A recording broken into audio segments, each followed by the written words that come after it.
Good morning, everybody. It's Claire Jones here from Your One Life Healthy Weight Solutions.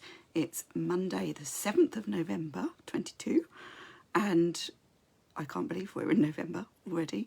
Only a few weeks left of this year, and I'm here to talk with you this morning about how weight and money are linked. So in terms of, there's a lot of parallels between our weight and our money, and how we manage them. Morning, Jenny. So as Jenny has done, if you are watching live, do say hello in the comments. If you're watching on catch up, do say hello in the comments. I always love to know who's been watching my videos. And obviously, you know, if you're not watching live, that's absolutely fine. I know Monday morning at 9 o'clock is not the best time for everybody, but it is the best time that I can fit it in to be able to give you all this information. So don't worry that you can't watch it live, but just to know that this is episode 25, so there are 24 other episodes in addition to this that you can go and watch if you want to get a little bit more help with you know, obviously managing your weight. Morning, Kelly. So what I'm going to talk to you about today is a topic that I think is quite relevant at the moment, in terms of, obviously, you know, we're hearing a lot of things in the media. We're also experiencing it all directly, you know, the fact that, you know, prices are going up. We're having to really, you know, look at what we're spending our money on. And in my experience and that of my clients, there are a lot of parallels that we can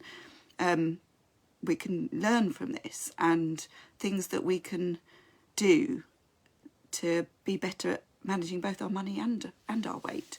So I've been writing a little blog about this that I'm going to be putting out later in the week. So I'm just going to take you through the kind of like the bare bones of what I've written so far, because I think this is going to be quite helpful. I hope it's going to be helpful. It's certainly helpful for me when I was learning about this stuff, in order to be able to make a difference in my own life. So obviously I want to share it with you. So I'm just going to start by saying that basically, going back for a long time, over a number of years, I used to be really terrible with managing my money. I found that it was so easy to spend too much, and of course I realised eventually that there were consequences of spending too much, and they weren't very nice consequences. They were, morning Delphine, they were things, you know, that caused me a lot of stress. I basically ended up in debt, which is not a really nice place to be. And what I realised was that that I was often spending money on things that I wanted there and then. I would buy things on impulse. I would put them on my credit card. I would not really give any thought to whether I could afford it. I would be wanting the excitement of, you know, having something new that would be arriving in the post, because it was usually online shopping, or going shopping and, you know, spending money in the shops, and, you know, just thinking, oh, it's only like, you know, that's only 20 quid, that's only £10, and then getting home and thinking, oh, there's no way I'm looking at my bank statement, there's no way that I'm looking at the receipts. I like almost wanting to sort of bury my head in the sand and think, no, I don't want to know. But of course you can't get away with doing that for very long, because it catches up with you.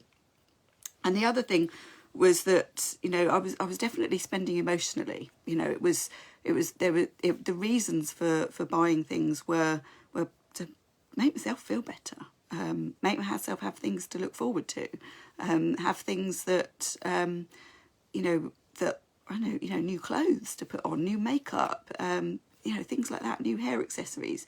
You know, I've got so much stuff that I've still got, that I've accumulated over many years of just spending money on stuff, which is something I'm going to be doing some work on decluttering at some point. I mean, I have to say, you know, this isn't a recent thing. This is something that did manage to get on top of, but I've still got the you know, the baggage of it in terms of, you know, the amount of stuff I could sell on eBay, you know, and make some of that money back.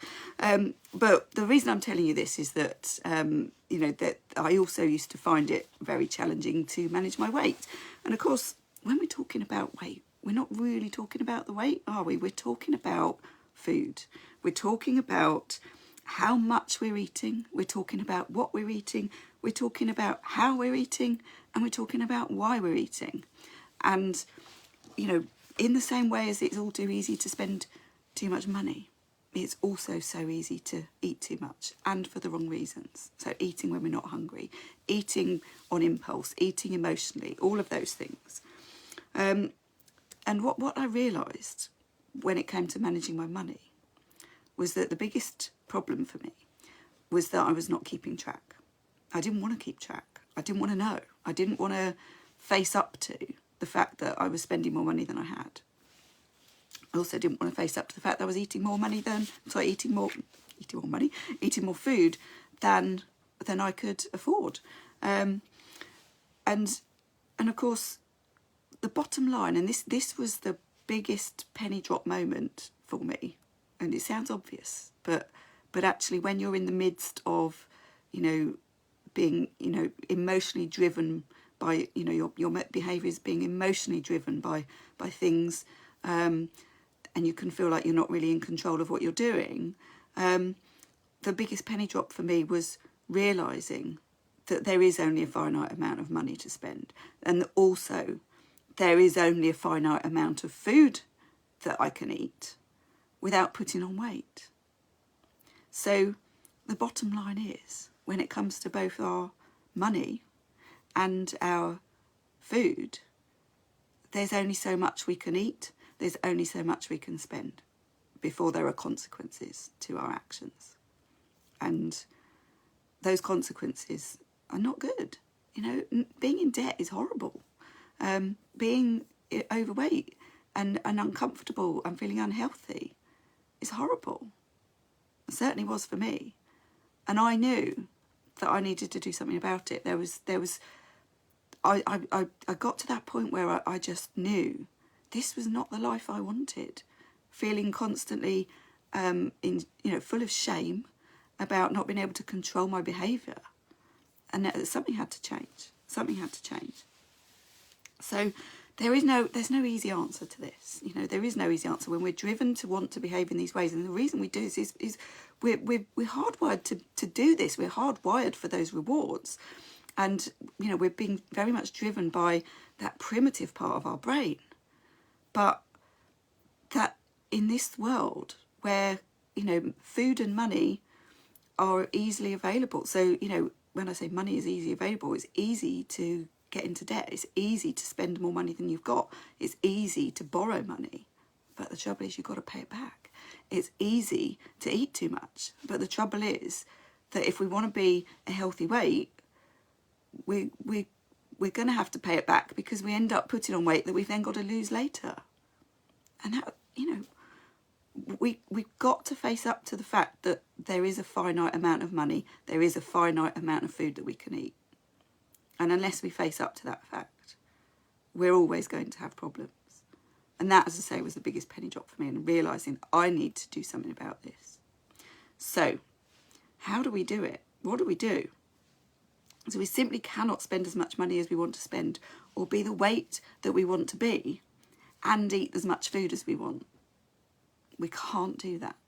It's not possible. So we have to find a way of compromising. We also have to find a way of changing what we want in the first place, so that we don't want those things. And that's something that I work with people to change what they want when I do my work with them. So what did I do? So I basically started tracking my spending. I set myself, a budget for the month. I broke down, just like we're advised to by, you know, the Martin Lewises of the world, and, you know, our banking apps now help us to do this. I basically, you know, looked at, well, how much money have I got to spend? What do I need to spend it on? And how much have I got left for anything that I want to treat myself with? And that was a big eye-opener. And the other thing was tracking my spending. So every time I spent some money, I had to track it. I had to log it and see, oh, well, that week's money's gone really quick. And it really started to open my eyes to what was going on. And, you know, so if I wanted something to spend that was not something that I needed, that was not in the budget, I had to only put it on my wish list. I couldn't just have it. You know, I had to say, right, okay, put it on the wish list, and then when you've got the money available, then you can have it, if you can justify why you need it. Yeah.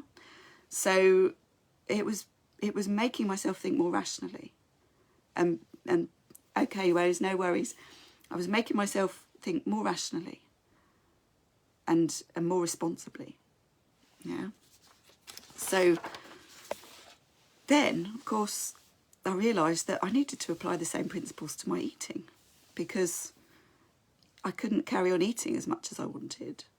And when I did start tracking how much I was eating, and knowing, you know, all the statistics we get told about, the average woman can eat 2,000 calories a day, average man 2,500. They are averages, don't forget. We're all different. I was eating, when I actually sat down and started tracking my food properly, and I didn't try and restrict what I was eating, I simply just tracked what I was doing, which I always advise is the first step, is track what you're currently doing, because it will open your eyes to what's really going on. I was having over 3,000 calories every single day. No wonder I was putting weight on. No wonder. Because if I could only allowed to eat 2,000, if that was what my allowance is, in terms of, you know, how much I can actually eat without putting on weight, and I was overspending every single day, my weight was piling on. It's a no-brainer. I've got to change it. I've got to do something about it. So I did. I did. And, you know, when it comes to managing our food, managing our money, knowing our numbers is a crucial part of the process. Whether we like it or not, knowing our numbers is important. Because if we don't know how much money we've got in our bank account, if we don't know how much things are costing, if we don't know how much we're spending, how on earth can we manage our money? If we don't know how much we weigh, if we don't know how many calories we can eat in a day without putting on weight, if we don't know how many calories we're actually eating, how can we hope to manage it? Especially in the world that we're living in now, with so many things available to us all of the time. Food and money are more available to us than ever. And it's not good for our health. It's not good for our mental health. It's not good for our physical health. And I have to say, when I work with people, the people who get the best results working with me are the ones who know their numbers. There is no getting away from that. And when we put on weight, we tend to put on weight when we're not tracking our numbers, whether that be how much we're eating or how much we weigh. It's so easy to pile on a stone before you notice, before your clothes start feeling too tight. So easy. But it doesn't have to be that way. It doesn't have to be. So in the same way as when it comes to managing our money and knowing our bank balance and how much things cost and how much we've got to spend, we might not want to count calories, we might not want to look at our bank balance, but unless we do, we're in denial. Unless we do, we're always going to be running into trouble if we struggle with our money, if we struggle with our weight. Knowing our numbers is absolutely crucial. So tracking our money is thought to be responsible behaviour, isn't it? You know, that's what we're told by, you know, if you go and want to apply for a mortgage, you've got to do your tracking, you've got to show them your budget, you've got to show them how much money you've got to spend on your mortgage and all your other household expenses. And yet we think tracking our food is something that's why should we have to track our food? Well, my question is, why not?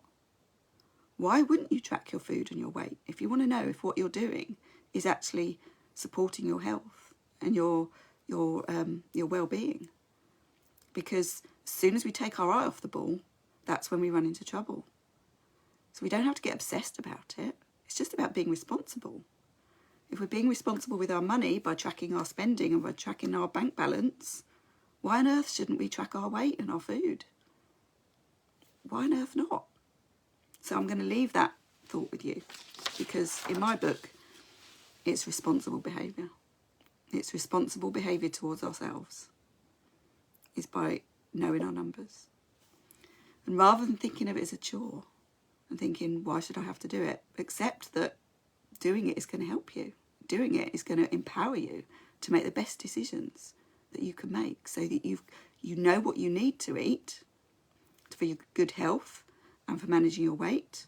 And if there's room to spare for any treats, you know how much you've got to spend on them. And you can have them when it's appropriate to have them. Not just when you feel like it, not just on impulse. Yeah, Jenny, it's amazing, isn't it? You know, let's just get real here. Let's just get real. And stop pretending that we can't do this. We absolutely can. We absolutely can. We may not want to, because ultimately it means changing our behaviour, and we may not want to change our behaviour. But if we want to be the weight that we want to be, we've got to change our behaviour, haven't we? So let's start by knowing your numbers and see what happens. Anyway, I must leave it there because I've overrun again.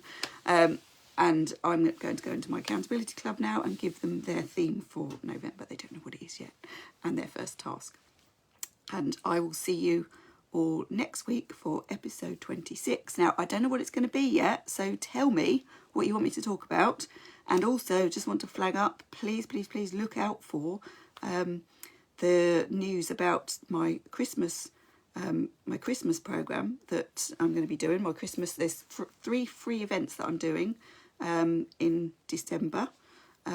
So watch this space. The registration for those opens on the 23rd of November, and I will be keeping you up to date with what's going on about that, so you know what you need to do if you want to take part. And I would strongly encourage you to take part if you're in this group, because if you're in this group because you want help with managing your weight, then these things are definitely going to help you. So I will see you next week. Take care. Bye.